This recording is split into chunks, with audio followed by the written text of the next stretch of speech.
suits the art of managing the economy, which is rather narrowly defined as achieving so-called price stability. However, a look at the purchasing power of the US dollar in real goods over the last century instantly reveals what this so-called price stability has really meant. The dollar has clearly lost almost all of its value, 96%, and is continuing to do so at a rapid pace. So price stability is not being achieved, and one hardly needs a degree in psychology to understand how human nature itself would turn the individual loan cycle into the collective phenomenon of the business cycle. The simple reason being that if one person sees great prospects and is doing well borrowing and expanding, others would have the confidence to do the same. Beyond the merely psychological effects, if one business is expanding on the basis of credit, its suppliers and distributors will find it necessary to do so as well, or lose that business to someone who will. The same herd effect would occur for a gloomy outlook and accompanying credit contraction. Thus, it is entirely predictable that individual loan cycles would have a built-in propensity to line themselves up rather than be randomly distributed. And when they do, we see the larger scale cycle called the business cycle emerging directly from the cumulative effects of individual loan cycles. So, to sum up, one could say that out of the exchange of promises made by the bank and the borrower, society gets chronic inflation and a dependency on banks for increasing infusions of money to pay ultimately impossible interest payments. This results in an inescapable treadmill of accelerating debt and depreciating money, the only alternative being a deflationary collapse of the economy followed by social chaos or war. This eminently unhealthy situation filters down through society, wreaking harm on every level. We are like addicts, but the fix is not more and more heroin, it's more and more credit money. And eventually, our collective ability to borrow and repay so much credit becomes exhausted. This then creates the need for constant expansion of credit into new markets, in essence creating a fiscal imperative to drive everyone in the world further and further into debt forever. In the United States, this constant debt expansion has led to a total credit market debt in 2008 of more than $53 trillion, which is about 5 times the total annual income of the entire country. So is the world at large happy about its end of the loan transaction? Probably not. But the world at large has very little awareness of where these problems originate, the elusive system of counterfeiting and hidden control that is modern banking. And how about the banks? How have the banks fared as a result of this system? Well, first, by putting up only a small fraction of the money they ostensibly lend, the banks have obtained a river of income from interest payments on consumer loans and mortgages. Second, by using their credit powers to acquire large portfolios of corporate and government bonds, banks collectively appropriate control over government and industry.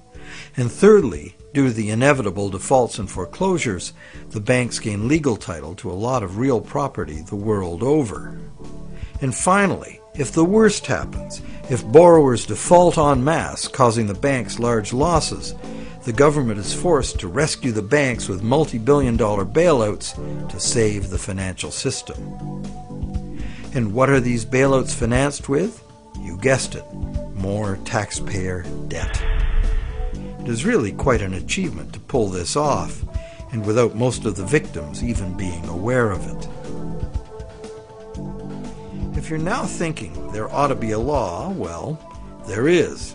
There's a whole body of law that makes all of this legal.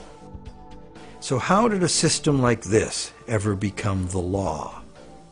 To answer that, we go back to England in the mid-17th century.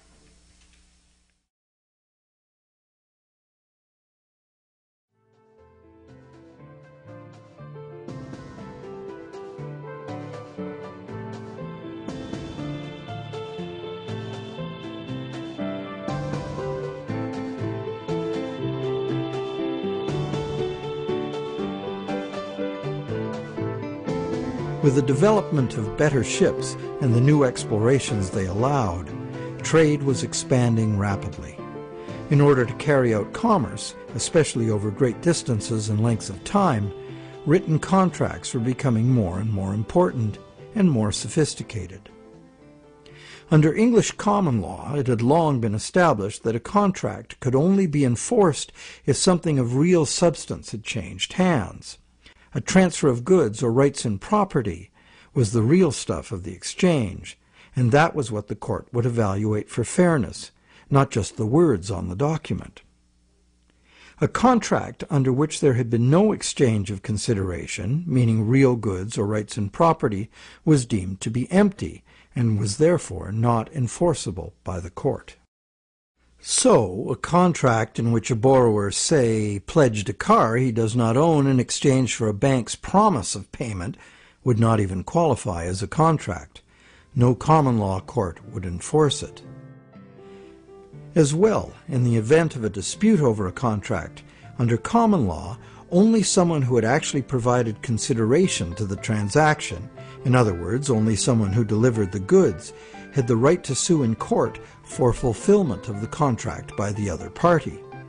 This right was not transferable to a third party.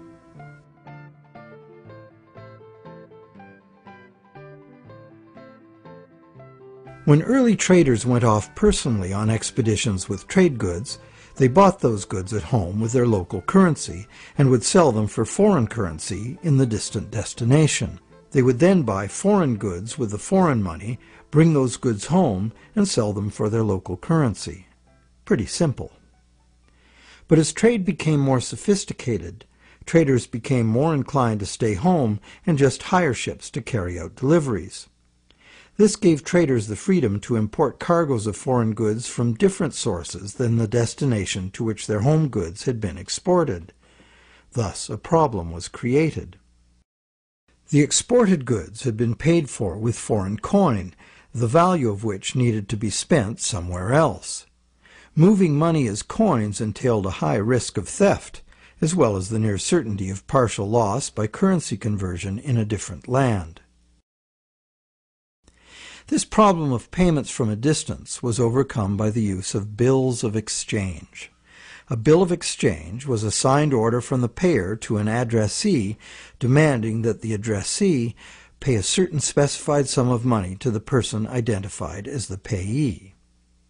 These were secured by signature, and they could not be acted upon in court by anyone other than the original parties. Thus they were of no use to a thief or any other third party. You probably recognize that these were the precursors of checks. I, the payer, instruct the bank, the addressee, to pay the payee, a person named on the check, a certain sum of money. This was all well and good for transactions among parties who were known to each other. The bill of exchange was used merely as a way to order payment in coin at a distant location. But merchants soon wanted more flexibility. They wanted to be able to use bills of exchange to reconcile payments amongst many merchants in many locations, using bills of exchange like money itself. For this to work, bills of exchange had to be assignable to and enforceable by third parties. As we shall see, this was the moment in legal history that gave sanction to the banking system we have today. A third party, who might have honestly purchased a bill of exchange several steps removed from the original exchange, could not be expected, nor would he have the right, to show up in a common law court and defend the validity of the contract and collect on it. This made third-party bills of exchange an unacceptable risk. So, in order to be able to use bills of exchange as a convenient and guaranteed third-party payment system, essentially equivalent to money, the common law practice had to be set aside regarding bills of exchange. In England, by a series of legal decisions from 1664 to 1699, this problem for commerce was remedied by making bills of exchange enforceable by third parties. If a third party had purchased a bill for valuable consideration and in good faith, having no apparent reason to suspect fraud or some deficiency in the right of the seller to sell it, then the bill automatically became good and enforceable by the court against the signer. What did this change mean? It meant, essentially, that any bill of exchange would be considered legitimate once it was sold.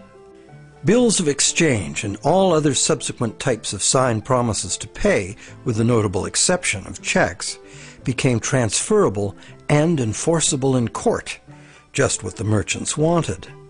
Now debt contracts could be sold like things, and transacting business would be a whole lot easier. Not only that, it opened up a whole new market for profit seekers, trading in bills of exchange themselves. The marketing of debt was born.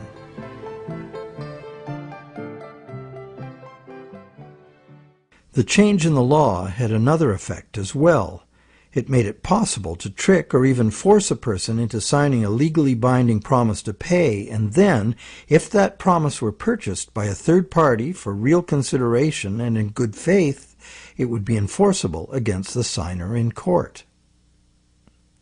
Ultimately, this became one of the foundational principles of the Uniform Commercial Code, which governs the conduct of business in the United States, and by extension, in most of the world.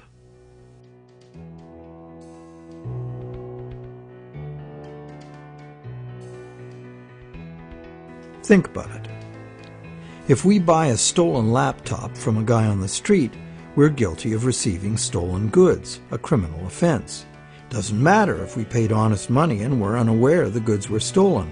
The court will restore the goods to the rightful owner. We, as purchasers, innocent or not, lose our money and may even be charged with a crime. But if we buy a loan contract from a banker and give him real value for it in good faith, it doesn't matter that the loan contract may have come into existence under false pretenses. Whoever signed it is required by commercial contract law to pay up, and the courts will enforce the obligation.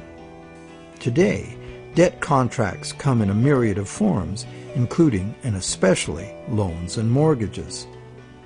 It's significant to note that just as these common law restrictions were being removed, the brand new Bank of England was being established. The first bank state authorized to create money out of thin air. The new laws fit in perfectly, making the new bank's empty contracts enforceable against the so-called borrower.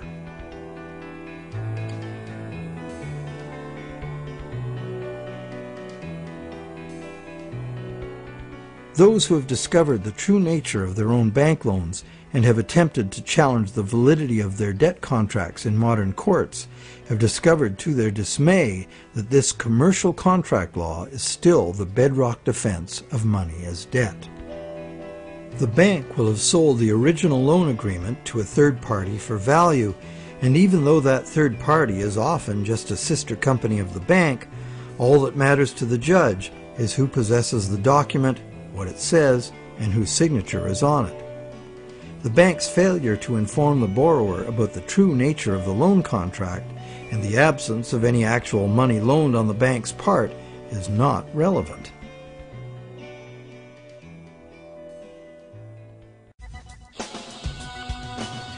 So, to conclude our investigation, it appears that modern banking practice rests on several distinct violations of common law, common sense, and natural justice.